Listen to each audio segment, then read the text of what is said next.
And so, welcome to the Sunday Sangha, the UK call. Oh, I'm Red. Glad you joined Hello, us. hello everybody. Yes. So, Deidre has asked to talk about generosity, and so everyone is invited to comment, to break in, to raise their hand. This is a community chat. It's not a lecture. Okay. It's like think of it as like a classroom where all the kids are throwing spitballs at the teacher while he's talking. So, the first thing that we can talk about, again, would be correct practice. That generosity is, in fact, an outcome of correct practice. Just like metta, that you can think of metta and many of the attributes generosity, gratitude, immense joy, a feeling of wealth and pleasure. All of these are the outcomes of correct practice. And so, if we can learn to practice correctly, these will become the outcomes. So, let's make sure that we can talk about what is correct practice.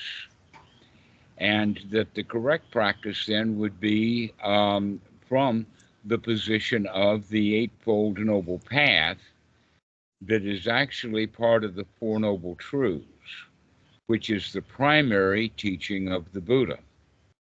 That in fact, if the Buddha has said that he has only one teaching, and that teaching is dukkha, dukkha nirodha, which means uh, the word dukkha actually is translated very well as dissatisfaction.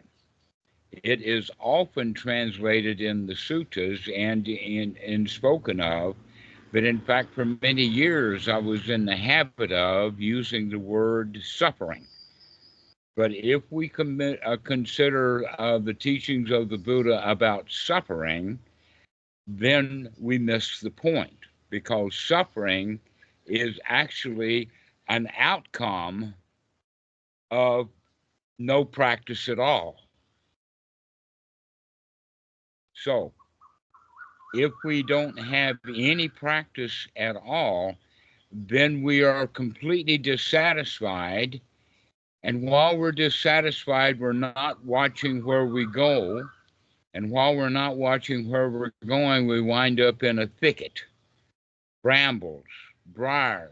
Don't throw me in that briar patch, but that's where people wind up. That in fact, the dukkha is immense displeasure. And that what we're looking for in our practice is to not find all of that immense, heavy duty, big stuff, but rather the little dissatisfactions that we have right here in this present moment. That a lot of meditation practitioners think that they have to go deep into meditation because the problems they have are deep, but in fact, they're not. You don't even if things in fact if all of the really heavy duty problems were deep, then that means that you never have to deal with them. They're buried. They're like a corpse. It's buried deep. It doesn't come back up and haunt you. But if it does come back up and haunt you, there it is. It's not deep anymore. It's right in front of you. And so this is what we're going to be dealing with is to deal with the dissatisfactions and discomforts that we have in this present moment. And the whole practice then is based upon having the right view that we can change.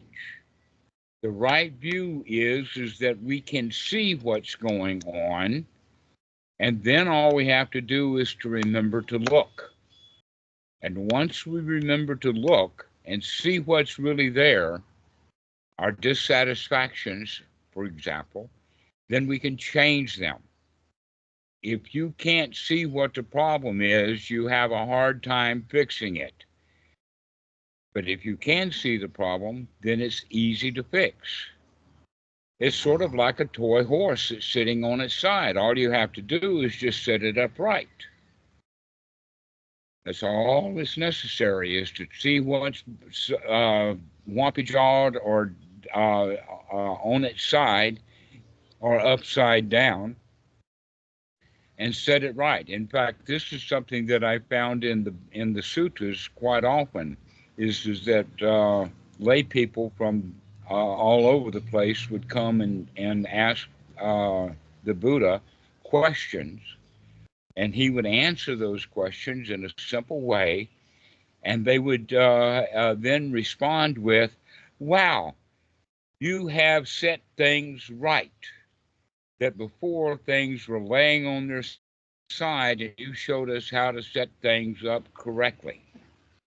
And this is really what the teaching of the Eightfold Noble Path is all about, is to recognize what's wampy-jawed, to recognize what's unwholesome, to recognize the things that are unsatisfactory, dissatisfying, and set them right. Now, the place to begin would be with the mind, but in fact, we have 4 items that we have to work with, 4 things that get wampy-jawed. The body, the feelings, our mental states and attitudes, and our thoughts. These are the 4 primary points are the original elements, in fact, in the time of the Buddha. They had it as the 4, now we have 94 and counting. But in those days, they had only 4 elements: solid things, liquid things, fire, and smoke. Those were the 4 things that they had. But we can see that that's exactly what we have. We have the body. We have all of the fluids and all of the chemicals that are racing around the body that gives various sensations that we would call feelings: touch, taste, smell, feeling bad, feeling guilty, all of that, which basically is feeling fear. And then we have the attitude of mind, or the state of mind that we're in, and that's normally the state of being a victim.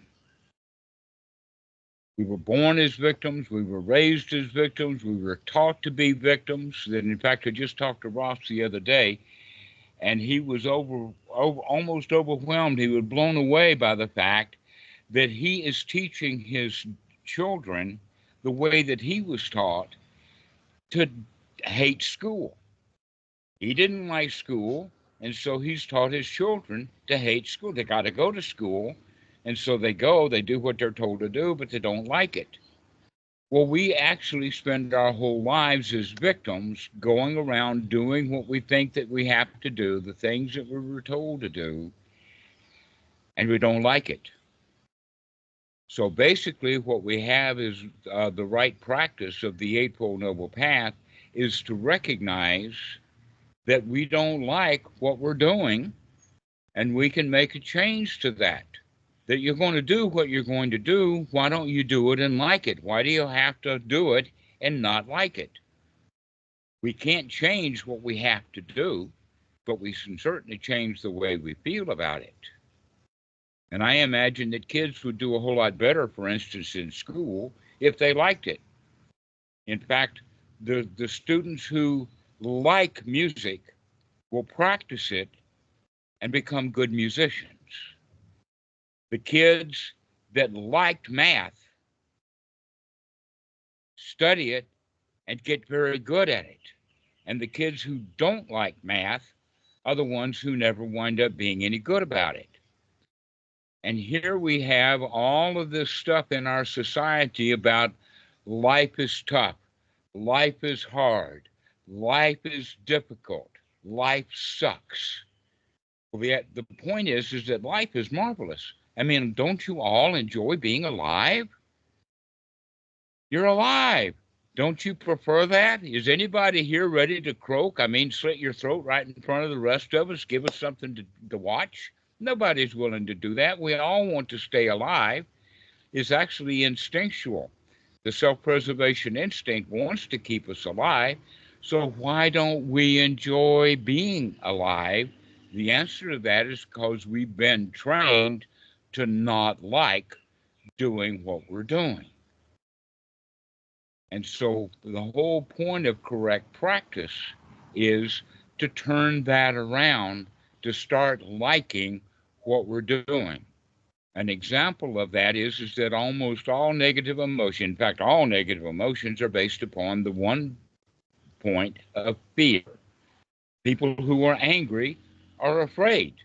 They're being under attack, and so they attack back. A good offense is the best defense, so they've heard. And so when they feel under attack, they attack back. If you were not under attack, there's no reason to attack back. Also, the feeling of frustration, worry, doubt, guilt, grief, all of those feelings that we come across from time to time, the underlying feeling is the feeling of fear. And so what we can actually start to practice is to change the way that we feel by talking about it in a way that changes our attitude, because fear comes because of the attitude that things are dangerous. And the attitude that things are dangerous means I'm not up to the task, which goes back to the point about being a victim. So victimization and feeling victim and feeling like that things are bigger than you are or that you don't like to do it always then has a quality of fear built into it. Hello, Ivan. Well, we got a crowd today. 11 or 12 of us here. So if we can start to practice, one of the things that we're going to practice correctly is to recognize that when we get away from other people and get into seclusion, and right now most everyone is in secluded or at least on a safe place. I think the guys who are not secluded but are here on the porch, they at least think that the porch is a safe place. And that's an important point, is that we have to get in a safe place so that the body can feel safe.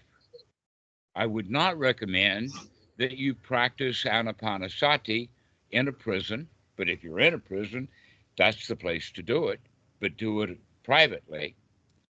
It's not a good idea to practice in a courtroom or to practice in a law firm or to practice in the police department office.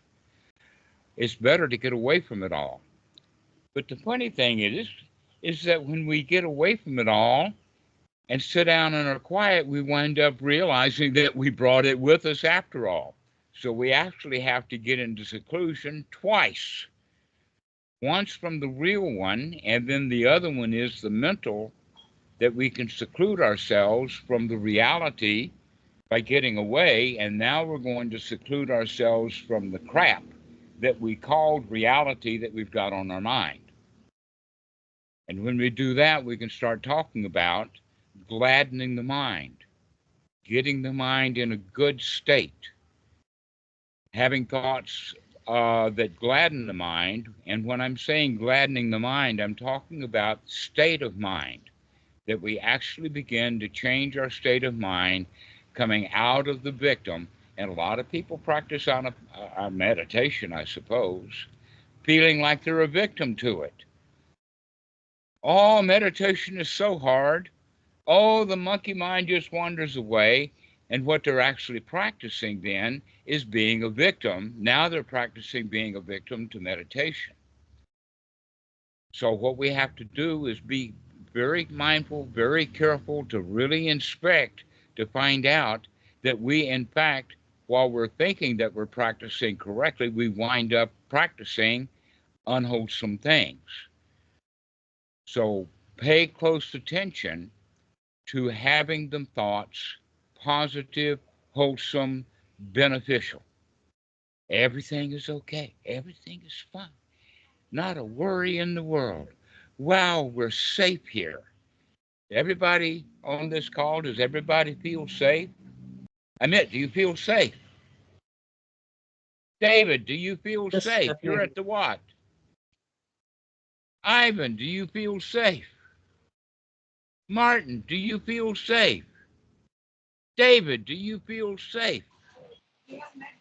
Deidre, do you feel safe?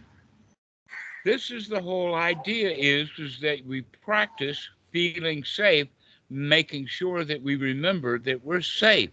We're safe, we're secure. There's no reason to have fear.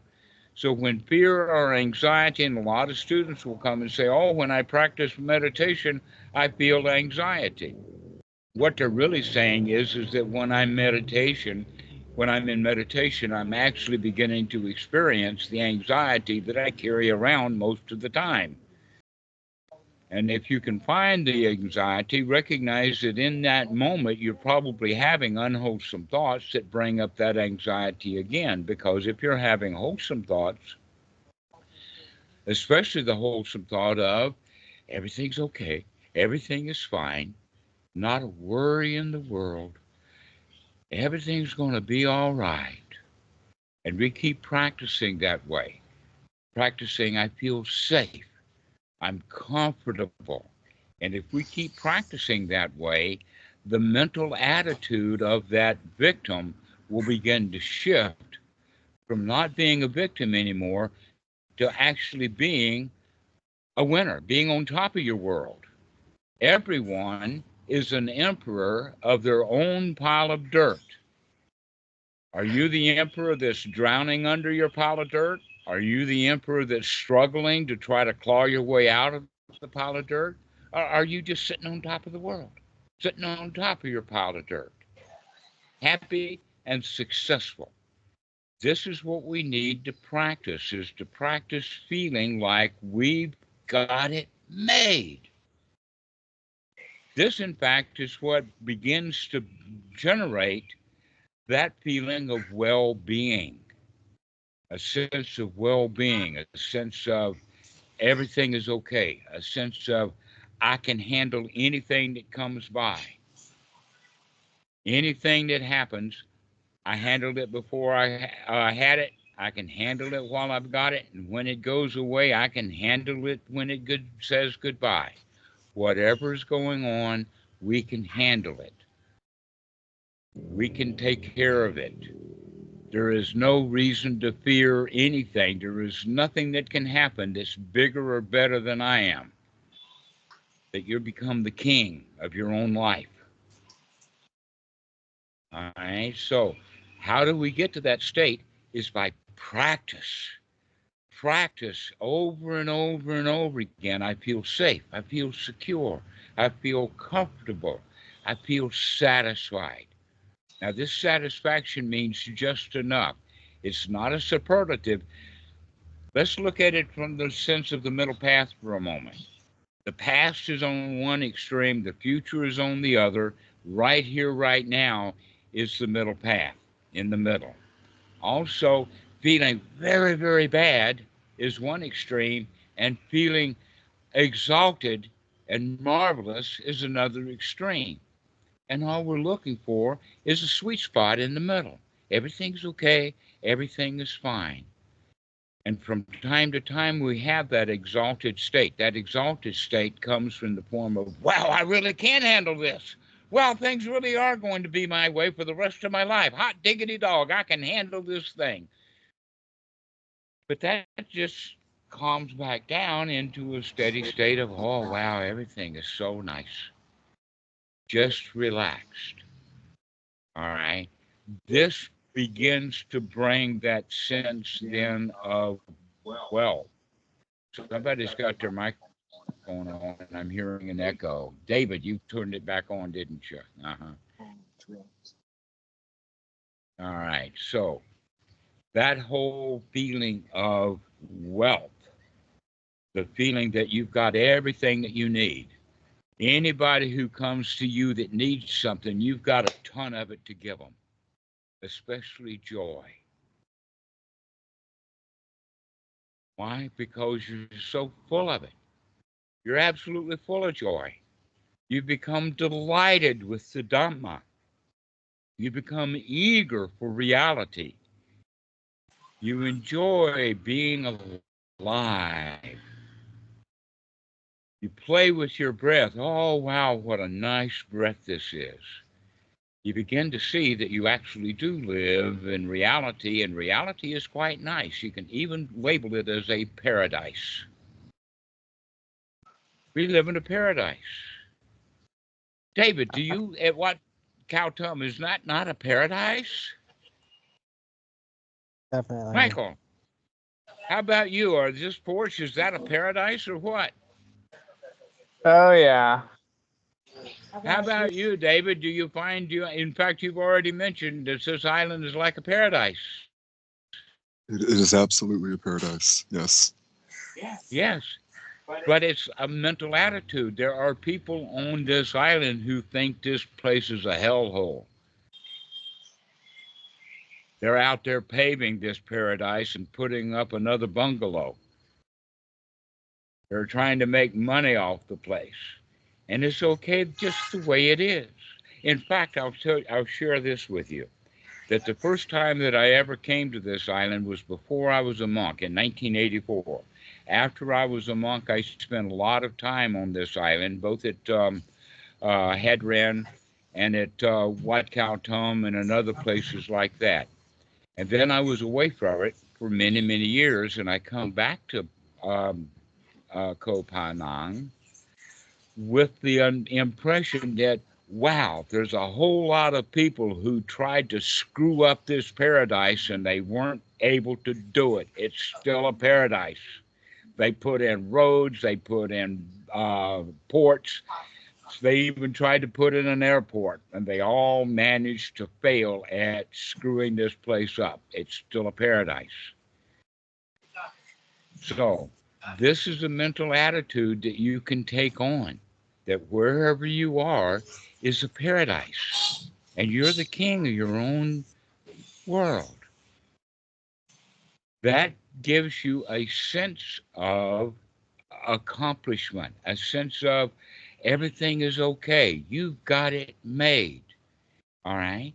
So now let's bring in some of these other attributes that you hear associated with Buddhism. An example of that would be metta, or the four Brahma Viharas. You probably heard somewhere the statement, may all beings be happy. Uh-huh. Guess what? Only a victim will say that. That's something that victims say. May all beings be happy, especially me. Oh, I want to be happy too. It also is future oriented. And you don't even know how long it's going to take for all of those people to be happy. And we want everybody to be happy so they'll be good to me and I don't have to worry anymore. Well, guess what? All of those people are not going to be happy, but we can be happy. We don't need for them to be happy. But in fact, I have heard, maybe you have, that there's a thing called a bodhisattva vow that comes from the Mahayana. What has the vow is that everybody is going to have to go in through the gate, and I'll be the last one there. And then I'll find it when everybody is enlightened, then I'll become enlightened too. Guess what? How many people have taken that bodhisattva vow? 10,000, 100,000? And they're outside the gate all fighting with each other? No, you go in. I have vowed you got to go in before I go in. And so they're out there fist fighting over who they can throw in before, so that they can be the last one in. And one of the things that's really remarkable about that is that it's a swinging door. The door goes both ways. It's open to you to go in anytime you want, and it's open to come right back out again in case you want to grab somebody by the heels and bring them back in with you. So it's just, you're at the boss now. You don't have to say, I'm a victim of this gate. Once I go in, I can't get back out. Oh, no, you can come back out and help people if you want to. So this idea of metta is really an attitude that is the outcome of the correct practice that we've just been talking about. It's not a practice. People who practice metta don't wind up having much metta to share. But those who have come on top of the world, they've got loads of metta for other people. Great big smiles all around.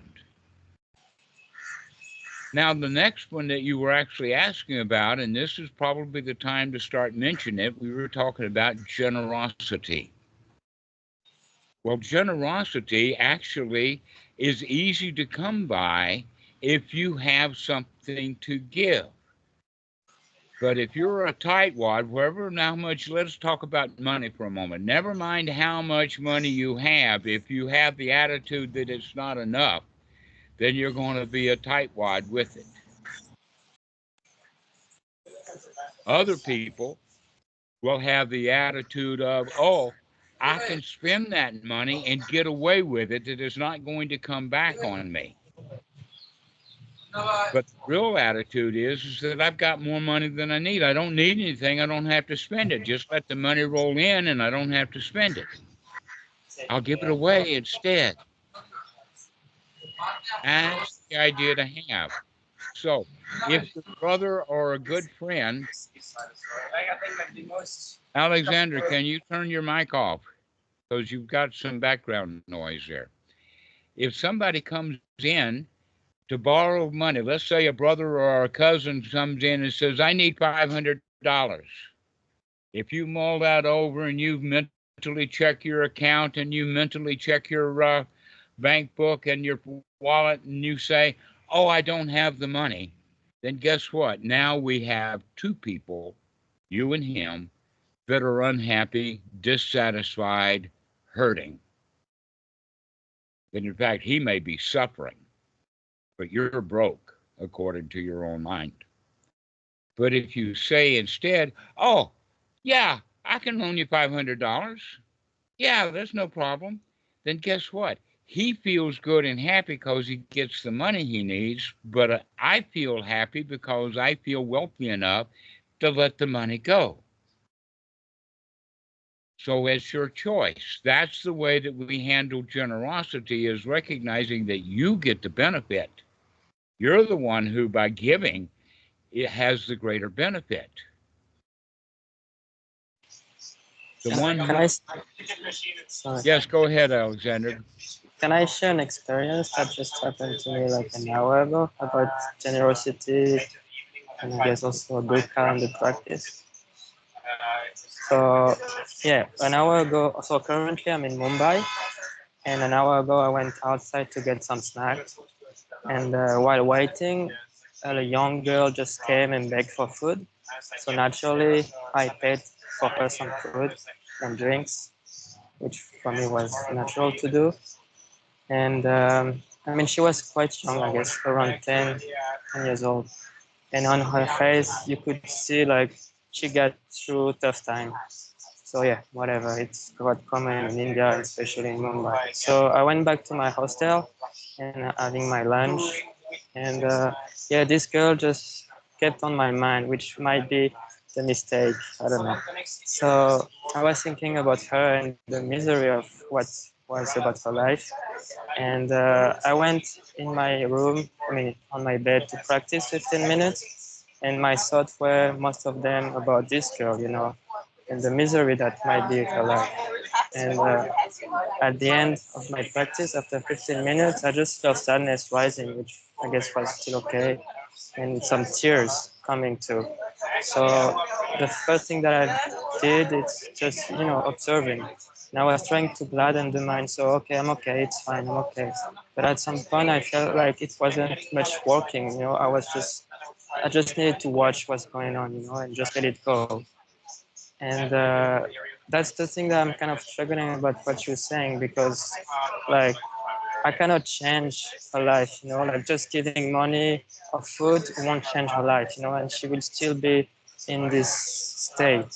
And even if I'm good right here, right now with myself, and I'm happy and I can let go of this sadness, there's still someone that I met for like a few moments, that is still struggling.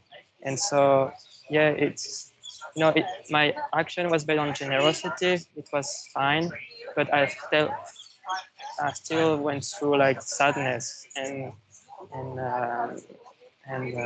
depression, even if And I you could did. have felt good instead if you had only thought that, hey, wasn't it marvelous that somebody smiled? Yeah, Wasn't it marvelous that I was being joyful? But instead, you decided to be unhappy.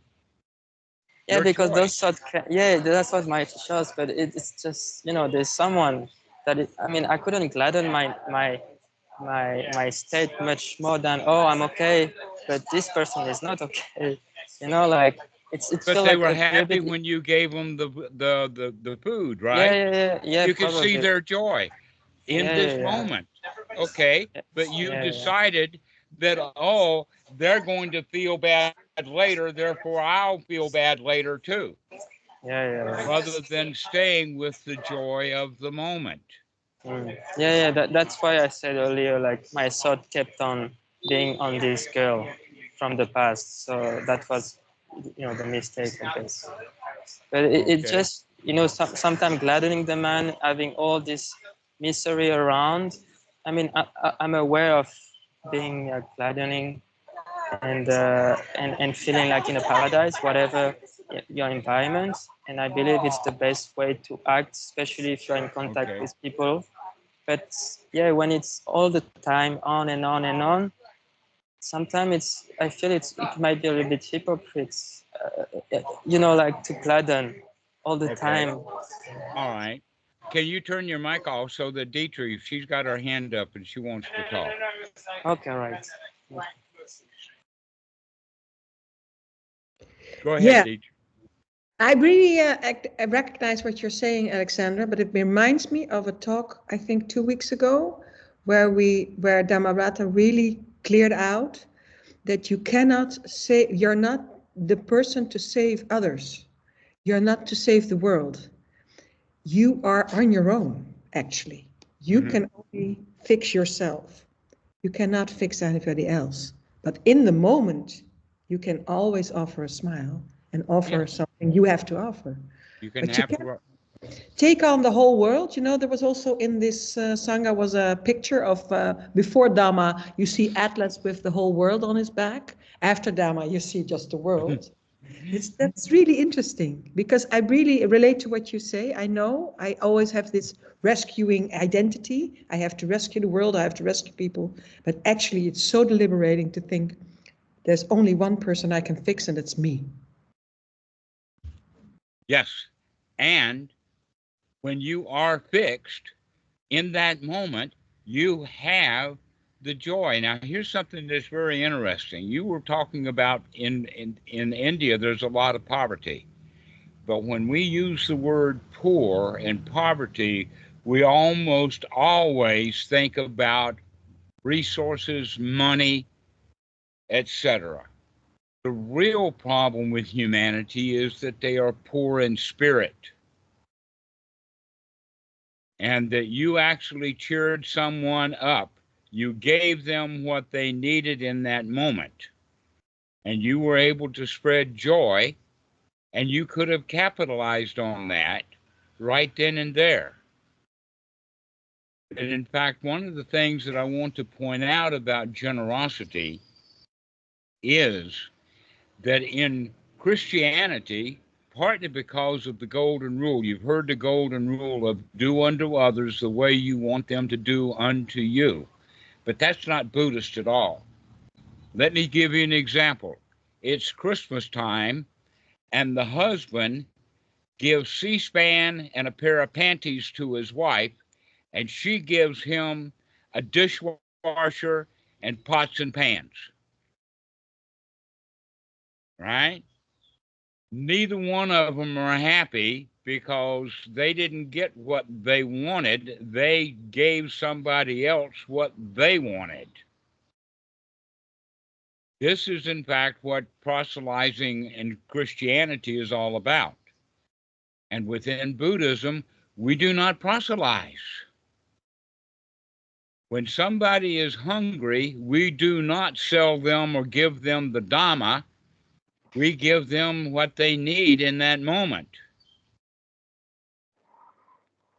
That in fact, that's what a job of a teacher is, to give people what they need when they come to ask a question. Oftentimes it's important for the teacher to listen to the words they're saying and then attack those words. Listen to what you're saying. You came here to get the Dhamma. Listen to when you're using unwholesome language right here and there.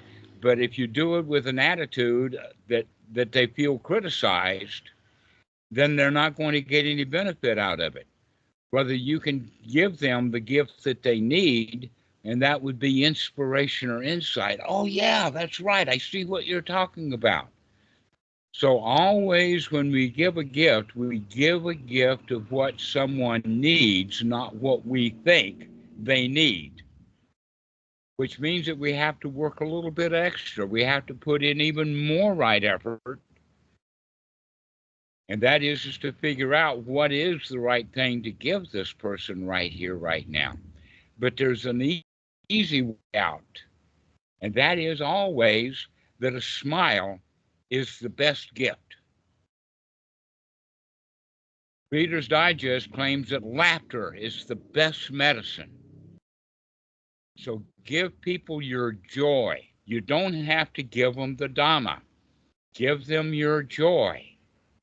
This is what we're meaning by being generous, is because one thing is for sure, everybody wants joy. Now, I've actually heard that when somebody is angry and you're joyful around them, that's really going to piss them off even more.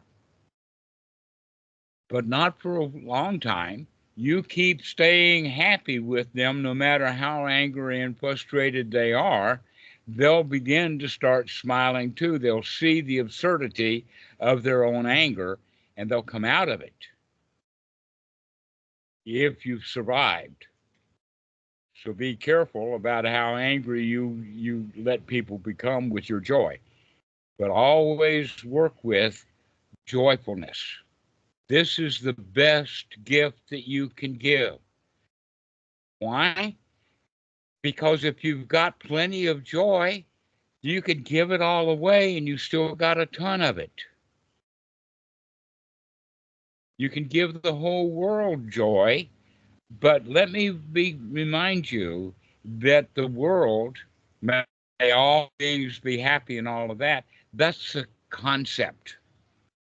It's not real. What we can do instead is give the joy to the people who are in our little world. The people that you meet, the people that you're around, the people who are in other houses on the other side of town, you can't help them. They don't want your help anyway.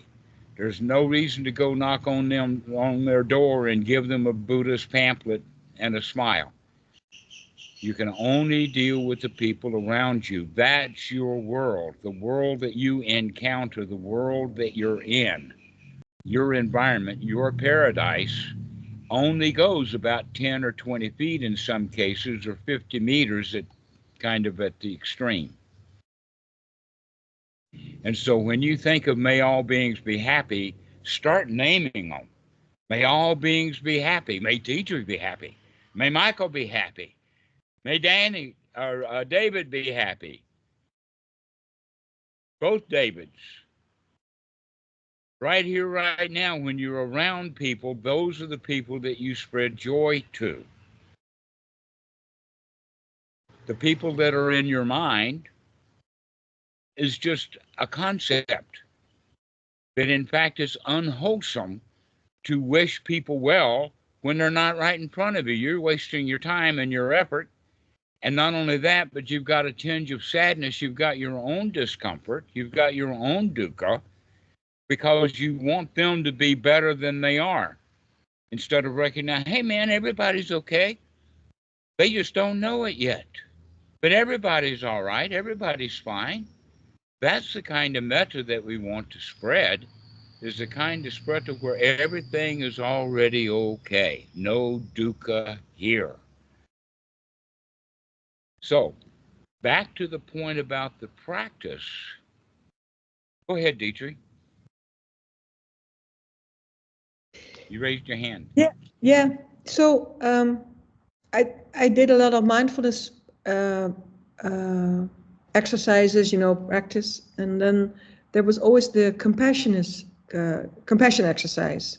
So you're actually saying when you're in your lotus and you're practicing compassion, you're actually practicing a concept. Yes, you're just practicing a concept.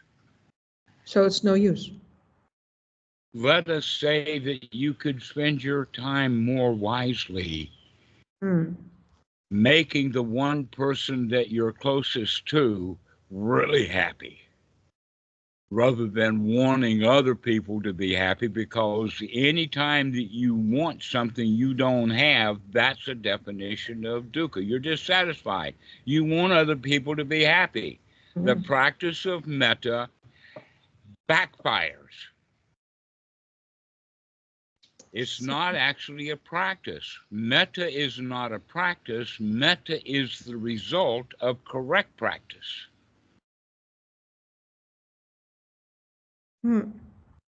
Yeah, also about the neighbor coming over to ask you for money and you got the money and you give it to him. There's also that I'm thinking like, but what if the neighbor is an addict, like a gambling addict or something? So there also has to be some wisdom in it. Yes, right. Why are you living next to gambling addicts? Why haven't you already given him so much joy that he's happy enough to not gamble? All right. So here's a statement that I've actually seen this happen twice in my life. One was a son, and actually a stepson, I guess would be whom I gave him 55,000 baht, about $1,500, because he needed to pay a bribe to the army officers to keep them from drafting him. That's something that happens commonly in Thailand. That in fact it happened a lot in other wars in other places. It was happening big time in the Civil War in the United States, where the guy who had money would pay them to not draft him. So this debt of 55,000 baht, he was paying a little bit of it, 5,000 baht a month for a while, and then COVID came along. And then because of COVID, he went back up to Nakhon, and then he came back down here, but he started to not pay. What I did was, and I recognized that he was pretty scarce. He wasn't around so much. Why was that? Because he felt guilty of not paying his debt, so I forgave him his debt. And what a relief that was to him. So I gave him two gifts. I gave him first the loan of the money, and then I forgave the debt. But this happened before when I had when I was a monk in the United States. Let's see what he was an in-law, let's say. And he got busted for marijuana and had to put up $1,000. And so I bailed him out. I gave him the $1,000. And then all of a sudden he was scarce. Didn't want to come back around me. Why? Because he owed the money and he couldn't pay it. So I forgave him that debt. And by doing so, what a relief that was for him. And what a relief it was for me. The money was not the issue. Always the issue is the friendship. So when somebody borrows money from you, make sure that when he doesn't pay you back, you're going to forgive that debt, because your friendship is more important than the money. Always the friendship is the most important quality. So you gave him the money in the first place because of friendship and gratitude and generosity. And now we give it to him again by forgiving the debt. Now, there's another point that I can make about this, and that is that generosity and gratitude go hand in hand. They're like two sides of the same coin. If you give something to someone and they don't appreciate it, then that means that you did not share your joy with them. That if you give someone a gift and they don't like it, then getting the benefit out of it. So be careful about something to someone that they want or they need, because you're dealing with ordinary people, and someone in this conversation has to become noble. The choice is yours. Are you going to handle any conversation or any situation nobly, or are you going to be the ordinary person and try to get the other guy to be noble? So this is the way of looking at it. Now, I got an example of that. It's kind of like the example of husband and wife giving each other the gifts. And that is that Granny comes over at Christmas time and gives Johnny his Christmas present. And so he eagerly opens it up, and it's a pair of socks. And so he mopily walks out of the room, and on the way out, Mom says, "Aren't you going to thank Granny for the socks?"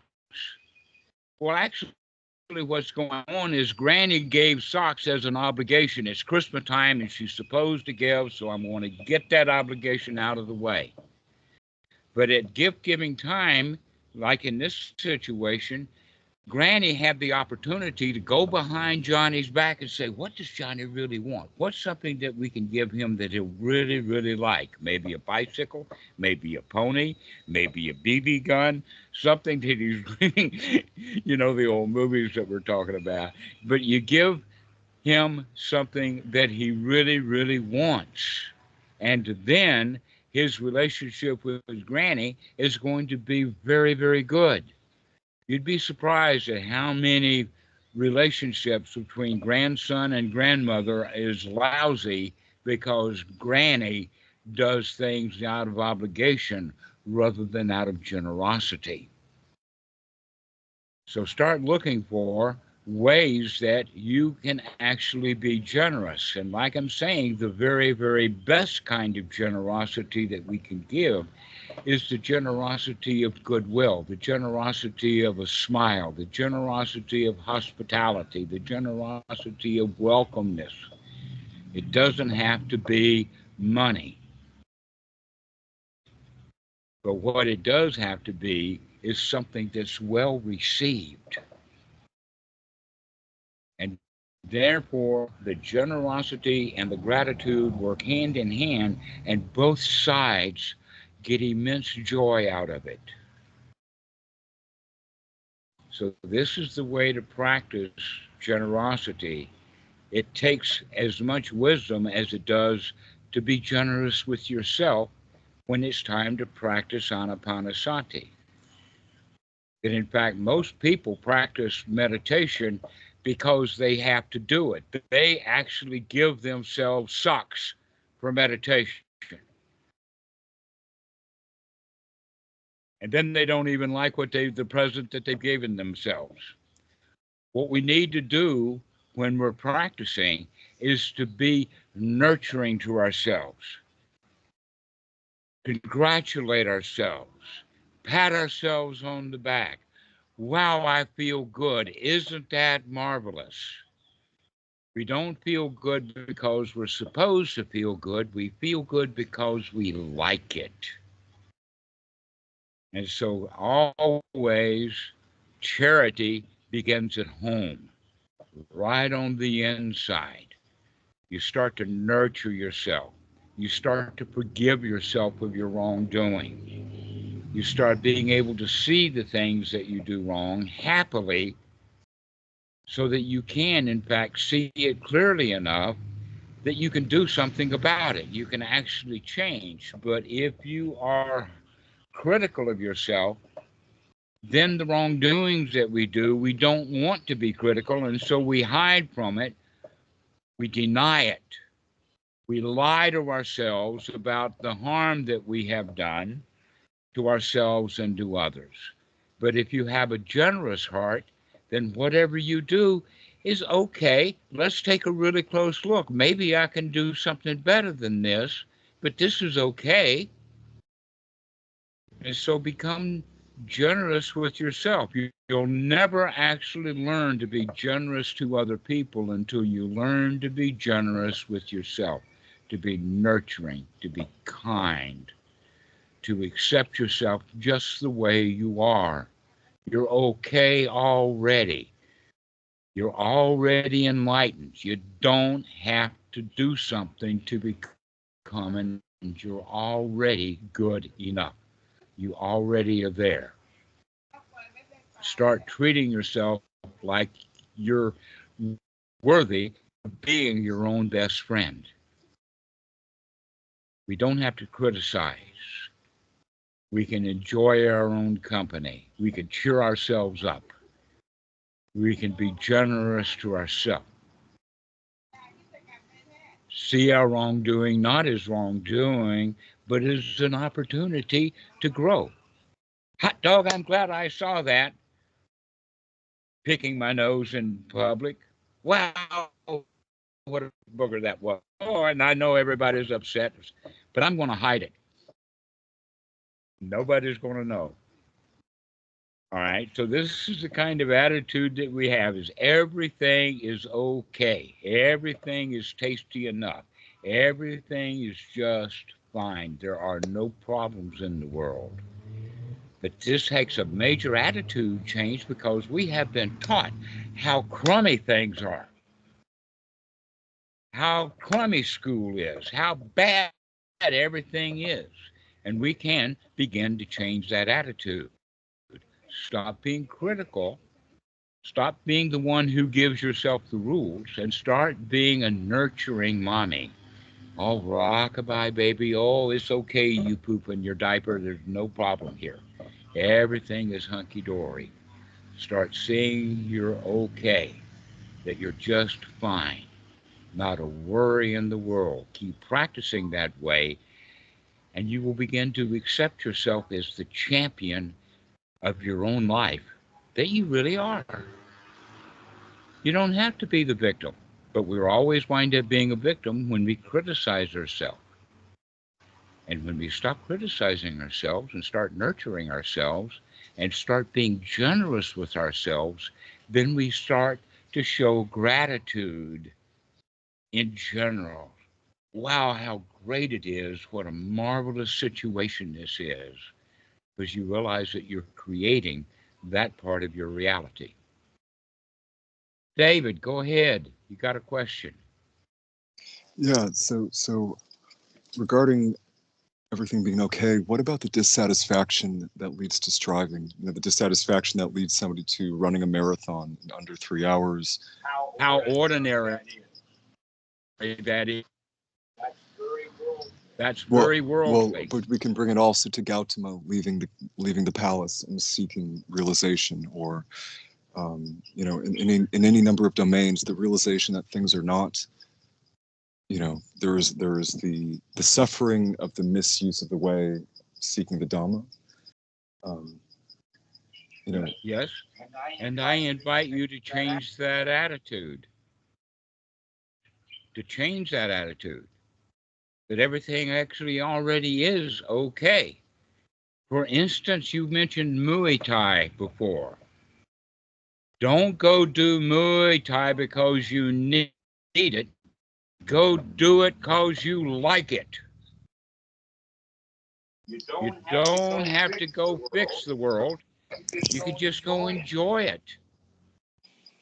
Yeah, so I can see going into actions with a sense of love and gratitude and wholeness, but at the same time, that, you know, I'm thinking for whatever reason of bucks who rut in seeking mates, and of wolves who hunt, and these kind of very big images in nature of a striving towards something And I can understand that when you are in rut, or when you are climbing the mountain, or when you're Siddhartha, when you're leaving the palace to seek liberation and understanding of the way of Dhamma, to do it with a sense of wholeness.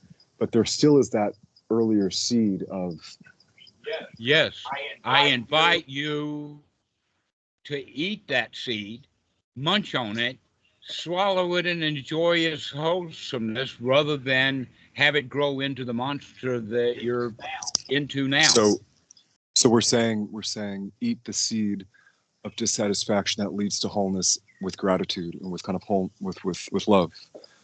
No, it's not dissatisfaction. Change the dissatisfaction to satisfaction.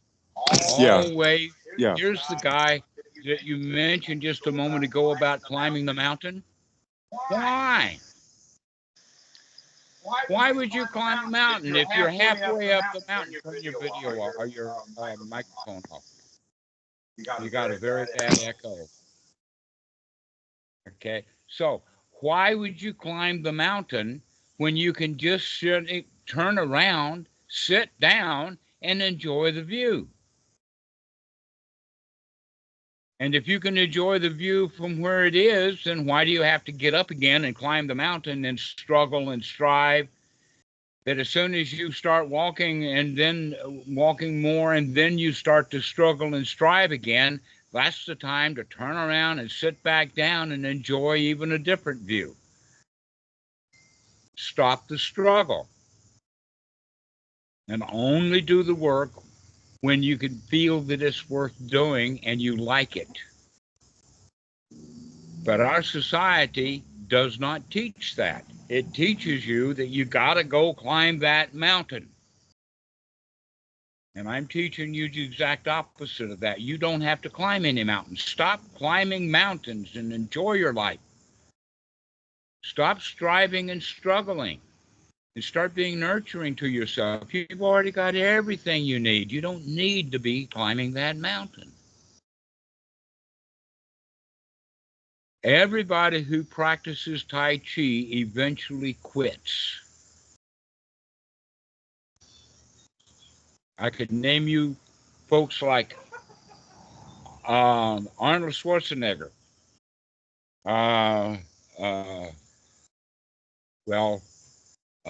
Who's the guy? Let's just use him as an example. He still works out, but he's not trying to be Mr. Universe again. He just enjoys it occasionally. Any Muay Thai boxer retires by the time the age of their 35. When these young girls were trained by the Chinese to do gymnastics, all of them were crippled by the time they were 25.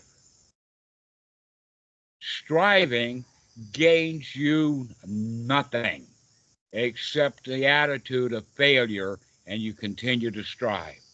When you stop having the attitude, I've got to get something, then you can stop striving and start nurturing yourself. That doesn't mean that you quit everything. That means that what you begin to do, you begin to enjoy it. Pump only as much iron as you want to. Do as much Muay Thai as you enjoy doing it, but don't do it one step more that takes you into dissatisfaction. Take a break. Take it easy. Life is easy, my friend, when you take it easy. When you suck, wanting that climb that mountain, wanting to do that Muay Thai, wanting to lift those weights, you're sucking on something. You want something you don't have. This is why life sucks, is because we're sucking. We're wanting things that we don't have, and we're striving to get it. And that whole society out there is built upon that mentality. And the Dhamma is learning how to stop doing everything that you've been told and sit down and enjoy your life instead. Ivan, go ahead. Oh, Dhammarato, I really love this what you just said. Like, instead of like wanting this view from the peak of the mountain, that actually on the way there, every view we are looking at is a view in itself. It just reminds me how so many times when I go hiking, people just want this dramatic. I mean, it's a beautiful view on top, but I don't know. I don't know. Is it just me? But every time, every view on the trail is actually phenomenal in itself. And I mean, I'm not sure if I sound arrogant, but it's just like, what's the fascination with the view from the top when actually, every view is actually good in itself. I just feel like saying it. Uh-huh. Yeah. That's a very interesting point about climbing a mountain. I've got a story about it. Some of you know him. His name is Scott. And Scott was telling the time when he was out in the wilderness, and he was actually walking down the path, down the hill, and up in front of him, he sees these people who are on vacation. They're on vacation in the mountains, struggling to climb up this mountain. And so what he did was that he sat down on a rock and waited for them to come. And when they got close by, he was saying, "Wow, this is so beautiful. Wow." And those people decided to heed what he says and stop and turn around and actually enjoy the fact that they were on the side of this mountain and that it was a beautiful, gorgeous view, and they were missing it because they were too busy climbing the mountain. Mountains are enjoyable only when you stop climbing. Your life is enjoyable only when you stop climbing. When you rest. And then you can continue to walk, but only walk as much as you feel good to do, and then rest again. Don't try to get it all done today. Take your time. There's no hurry. There's no rush. There is deadlines. Funny thing, that word deadline is that if we don't cross it in time, we're dead, right? And so we have a lot of fear. Oh, there's a deadline coming. Oh, we've got to get all of this stuff done. Well, all deadlines, all of them are artificial. Some boss sets a deadline and everybody's miserable. Why don't we enjoy our work? Our society is not designed for people to enjoy their work. It's designed for you to work as hard as you can and feel bad about it so that someone else can exploit you and feel bad too. And everybody winds up being unhappy and miserable, and everybody's going, hut, 2, 3, 4, let's climb that mountain, let's tote that barge and lift that bale, otherwise we'll land in jail. This is the old song that we sing. You've heard that song before, Old Man River. Comes from a movie, Showboat, or actually it was a play. All right, so the whole thing is that we don't have to tote that barge and lift that bale until we have fun lifting that bale. What we need to do is to spend our time getting ourselves happy and joyful enough that we can go and do the work that needs to be done happily. And when we do that, we are actually being generous to ourselves, still getting the work done, probably even getting more work done because we enjoy doing it. And then we can spread that joy to others to help them to recognize they too can enjoy the moment. They don't have to be miserable while they work. We can whistle while we work. We can enjoy doing what we're doing, but we have to learn to enjoy first, because we've already learned to work miserably. So we have to take the time away and go build the joy And when we get our joy juice going, we can do anything we want to do.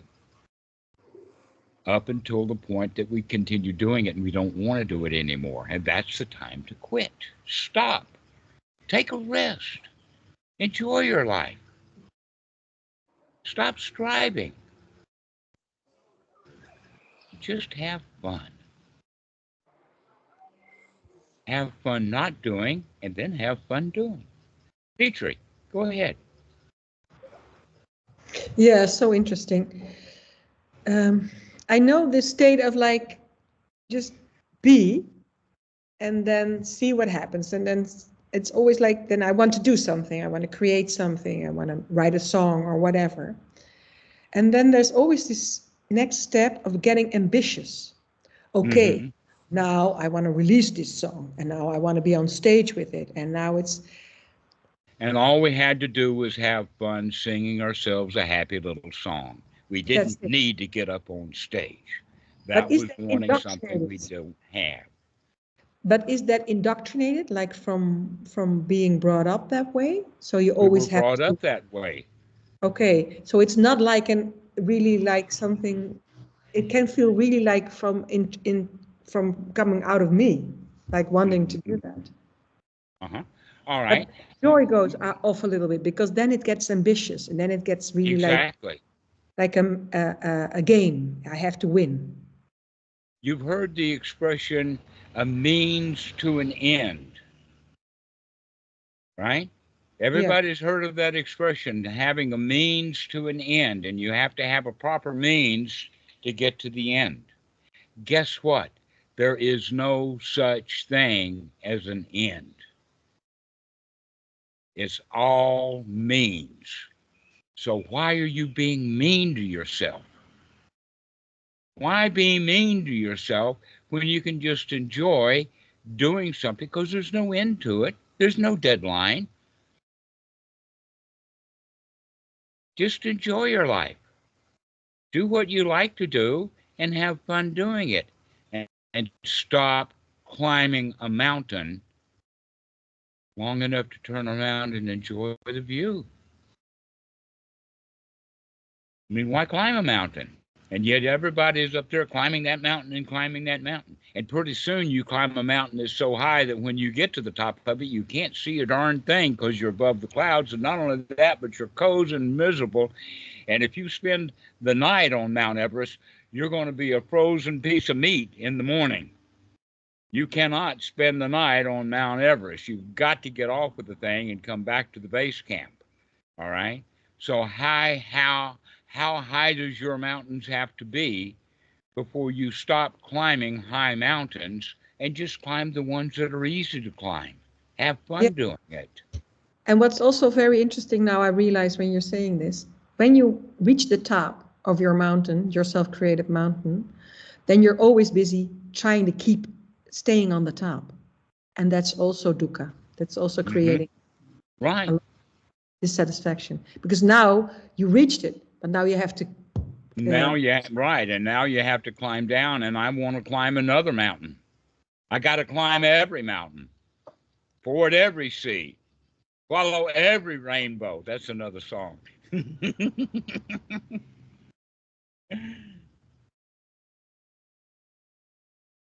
Till you guess what? Stop dreaming and enjoy the rainbow.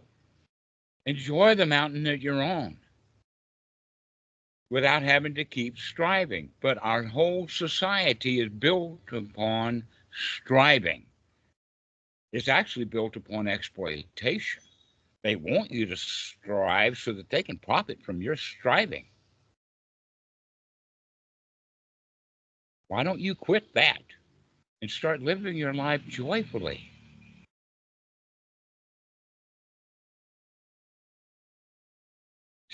It's crazy that people driving, climbing the mountain and becoming the very best at Mr. Universe and all of this kind of stuff.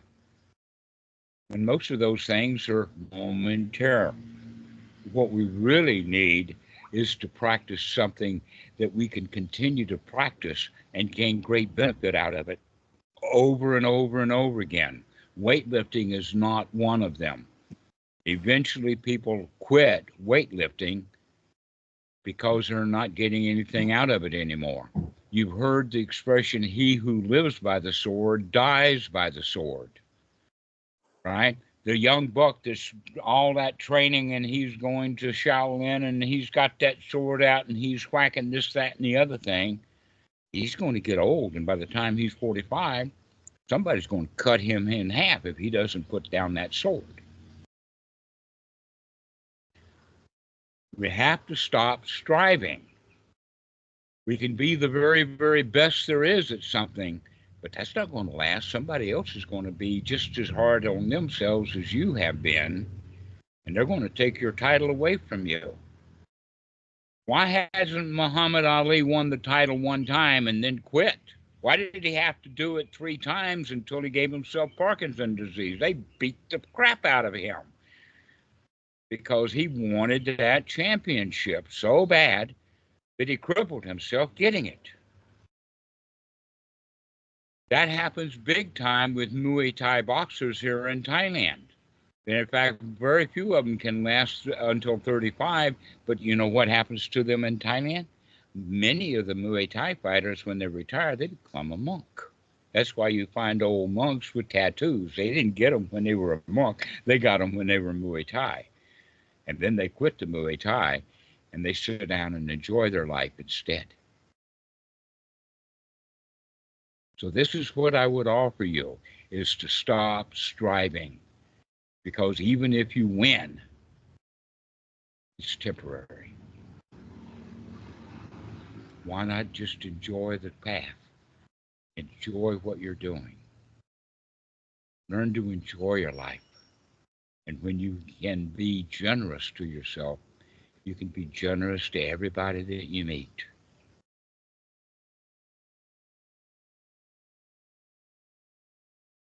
Ivan, do you have anything to say? How about you, Amit? No, thanks a lot. I'm satisfied. I will enjoy the rest of the Sunday now. Even though it's raining. Go ahead. I'm listening. So, even though it was when the call started, it was sunny, and I was expecting to go out for a nice walk. And now it's raining, so I will just sit in my room and enjoy it here. Just enjoy, exactly. Enjoy the rain, whether you're out in it or sitting inside. How about you, Carl? Do you have any remarks to make?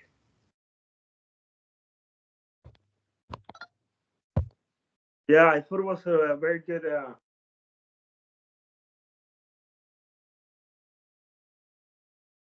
You turn your mic back off. You're muted. There you go. Yeah, no, I said I really enjoyed it, and also regarding striving and ambition, how it kills spontaneity, you know, and that's actually takes the joy out of it, you know. So I thought it was a very good comment. Oh, I'm a big fan of lazy.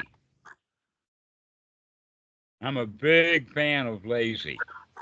My dad called me lazy when I was in high school because I wouldn't cut the grass like he wanted me to. He even found neighbors on the other side of town for me to go cut their grass.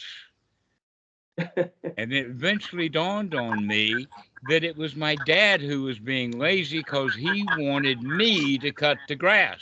He wanted the grass cut, but he was too lazy to cut it himself, and so he called me lazy to get me to cut the grass. I don't want the grass cut. I like grass.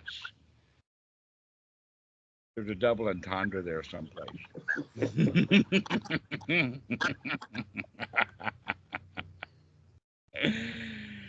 So, Deidre, do you have any final comments? No, I had a ball. Thank you so very much. All right. Generosity, I'm really, and ambition. How about you, Alexandra?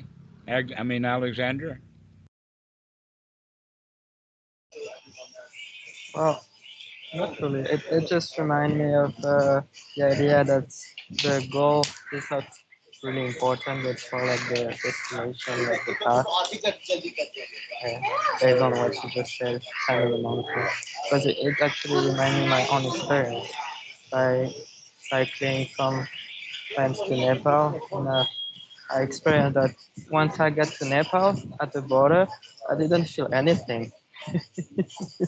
And it actually was much more enjoying before. Like every time I would cross a country, it was really amazing. But once I got to my goal, I was like, okay, whatever, never mind. Okay. Well, maybe you're okay in Mumbai. You don't have to go to Nepal. That's No, just it's a just thought, over. Yeah. just a concept. Yeah. Okay. Well, mute your mic. Michael, do you have anything to say? You've been grinning the whole time. I really love your grin. Yeah, it's been a really excellent conversation. I'm so happy to see so many people here today. I did want to shout out, we've had a couple volunteers that have joined us and have been helping us lately. So thank you so much for that. You know who you are. Yeah, it's nice to see the generosity really in motion here in the Sangha. Just by showing up, even if you don't have much to say, it's nice to see your face smiling and for you to be a part of these talks. So I appreciate it. Okay. So I really am so happy that you're all here.